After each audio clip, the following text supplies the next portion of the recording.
Magandang gabi. Ito yung ating ginagawa, Mio M3. Kumbaga sa iba, Mio i125, pero M3 ito. Mio M3 po. Ayan. Naka-disc brake na to. Ayan, ito yung disc brake ni sir, ganyan. Nakatornilyo rito sa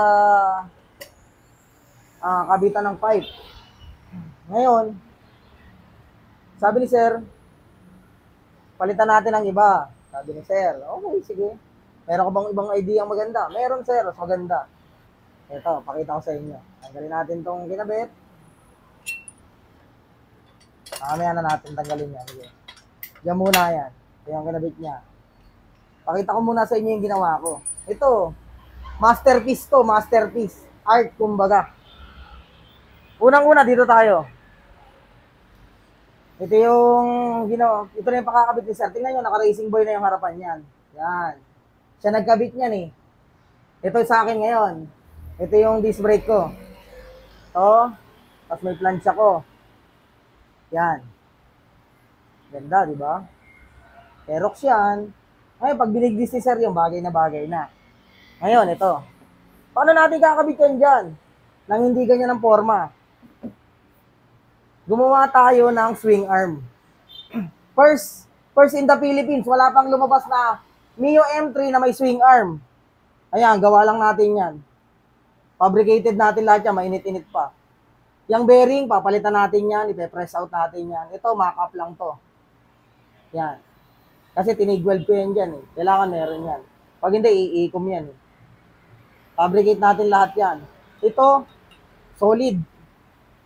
Hindi hollow yan, solid yan. Solid shafting. Yan. Tie loop. Yan, hindi ko pa napifinishing yan. Pag nabuo natin yan, ngayon, kabit natin.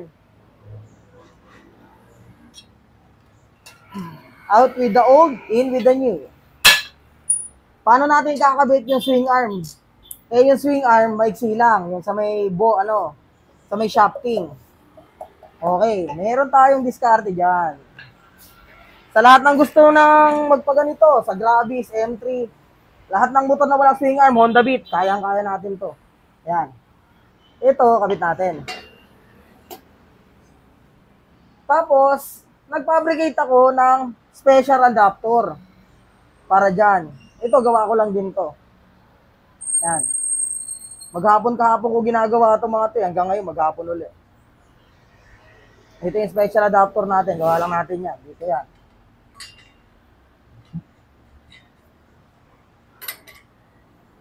Kabit natin. Okay, good. Bolt. Kabit natin.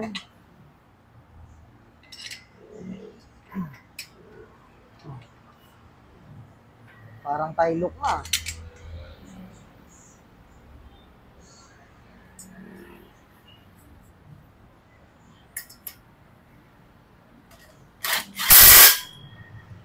Uy, ganda.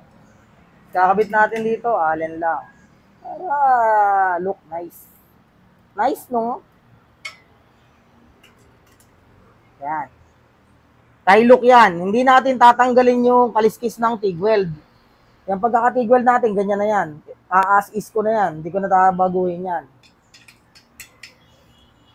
Yan na mismo yan. Hindi ko na finishing yan. Hindi mo makikita yung pinang. No, kung pulido ba siya o ano. May na-miss pa nga akong spot dito eh.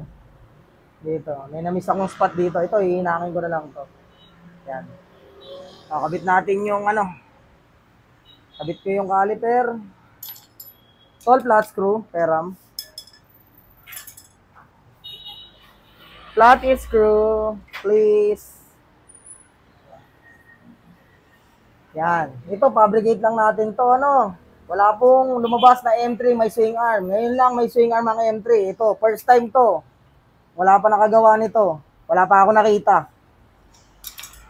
Ito, sariling idea natin to. Gawa natin to. Shafting yan, hindi tubular yan. Solid aluminum na shafting yan. T6 yan. Abit natin yung bracket. Yan, ginawa ko ng gold bolts para naman yayamanin. Uy, floating. Ayun, kaklam na lang natin yan dyan. Tapos yung pipe niya, pag namostra natin, palagay ka naman, okay na okay na. Brake mo nga, tol. Brake, brake. Brake. Bitaw. Bitaw. Huwag mo ipepreno. Floating. Ibig sabihin, okay na okay yung pagkakaasinta natin ng rotor. Diretso-diretso kasi walang laban eh. Floating na floating, wala pang gulong yan. Pag nagkagulong yan, what more? Di mas mabigat yung bulante niya para umikot. Yan. Saka dito, diretso-diretso tayo. Perfect tayo. Ganda. Ang ano na lang natin dyan, finishing na lang tayo ng yan. Forma mo nga doon tol sa loob. Lalagyan ko ng bracket dito yan. Nakatutornilyuhan natin itong pipe. Yan. Bali ganyan siya. Yan. Pag naporma na yung pipe, yan, gawa tayo ng bracket natin dito. Pag ganun dito. Para neat tignan. Maganda. Oo. Kagandahan ito, saka gusto yung mga ibang gusto magpa-dual shock ng mga Honda Beat nila, M3 nila, ready na yan. Dito ang pwesto ng dual shock niyan. Nilagyan ko na rin ng clearance yan para dun sa laki ng shock absorber. Kumuha ako ng stock shock ng mga shock absorber natin dyan, mga pinagtanggalan lang, tol. Yan. Pwede na yan. Yan. Pag dinual shock natin yung ganito, ito. Dito. Yan o. Yan ang pupwestuhan yan. Yan, sa lugar na yan. Sinukat ko na rin doon sa likod yan. Tinignan ko na yung layo niya. Kaya ang ganda ng kalalabasan. Sabi mo, dual shock nga kaganito. Swing arm. Stig. Yan. Sa lahat po ng gusto magpagawa ng ganito, punta lang tayo rito sa number 1 All JP Rizal, Barangay Nangka. Or Marikina City tayo or tawag muna kayo para ma-inquire nyo kung magkano, ano ng mga gagastos, gaano katagal gagawin. Ito, ang trabaho natin dito, 3 to 4 days to. 3 to 4 days, maybe more. To 5, ganyan. Kasi, depende sa ginagawa, saka sa dami din na nagpapagawa. Eh, minsan, sabay-sabay, sobrang dami. Siyempre po, ito, art. Hindi naman po basta kabit lang yan. Okay, kabit mo lang, ganun. Hindi. Art po itong ginagawa natin. Kaya maganda, pulidong-pulido. Ano? Sa lahat po ng mga papagawa, unuulit ko, punta lang tayo rito sa number 1, All JP Rizal, Barangay Nangka, Jordan Plaza. Marikina City tayo, ano? Bye-bye.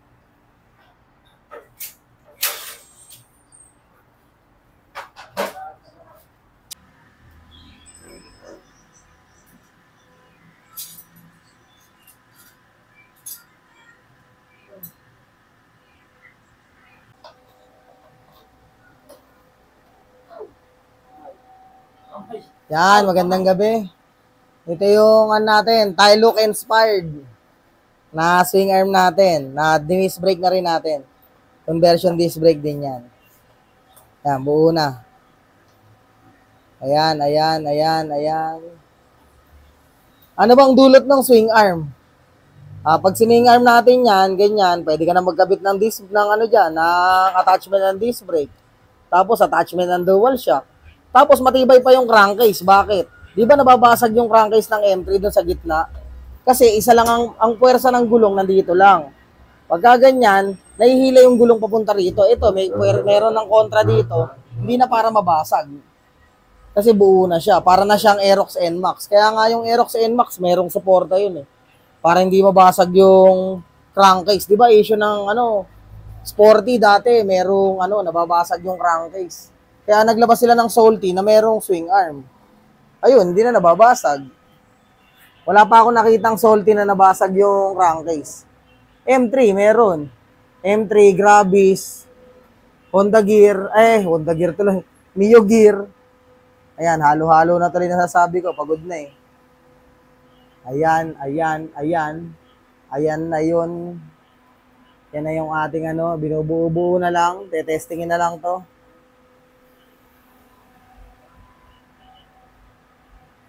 Ayan na.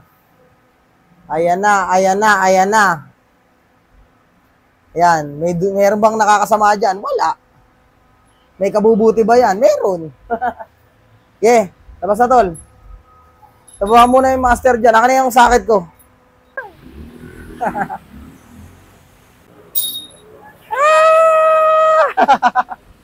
Stop mo lang.